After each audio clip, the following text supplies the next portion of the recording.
Rasha Goel, who is with us now. Rasha, what's the latest?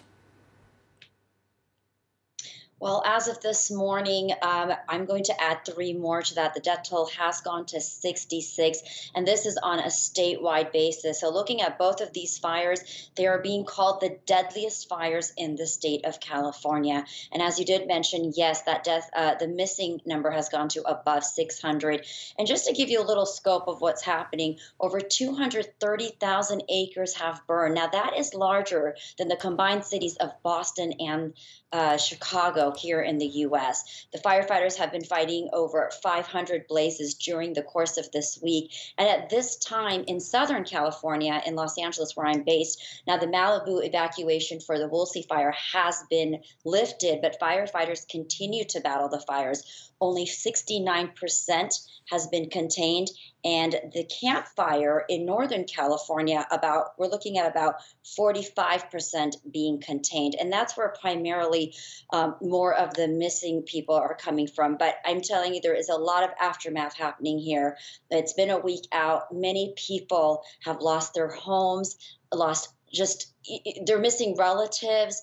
So just the emotional battle of it all. In addition to that, just the air quality, and then having to fight these fire battles. I mean, we've had to call in the National Guard. So a lot happening here. Definitely just the beginning. I mean, it's been very, very tragic. And a lot of worry and a lot of anxiety with the number of missing shooting up late on Thursday.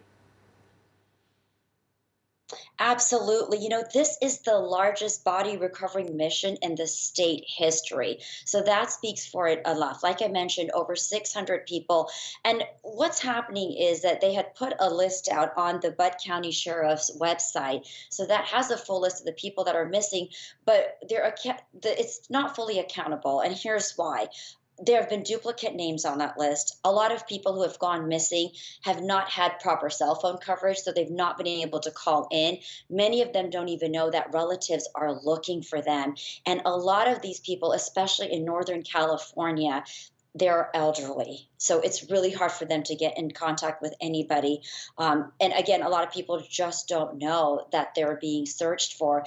It is just devastating. I tell you, just talking to officials, reading the articles and news out here, the charred bodies that are being found. I mean, this fire is so devastating. You have volunteers going out, officials actually finding remains. And the sad part about it is that this is just the beginning. So officials are encouraging people that if they have found their relatives to go onto this list. Again, it's on the Butte County Sheriff's website, and to call in and report them, because at this time the numbers are increasing and they're really worried that they are not fully able to account for everybody. Yeah, and the California's governor a few days back called this the new abnormal, what with the increasing numbers of wildfires, and wildfires in the month of November, Ryan.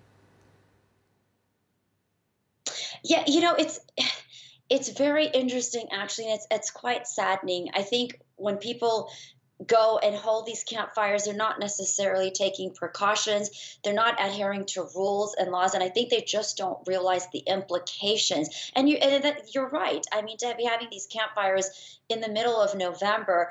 Again, in the past, when we've seen some of these things happen, there have been even these issues caused by homeless people who are unaware of what these fires can cause, and they're just basically trying to keep warm. So I think they're really, officials are really putting the notice out there to be careful of where you're lighting. Are you going in proper areas? I mean, this is not a matter to take lightly. If we're looking at the aftermath again of this huge devastation that is to be caused by a campfire that could have possibly been avoided. And again, I want to mention, if you even look at the pictures, it is just devastating to see cars that have burned.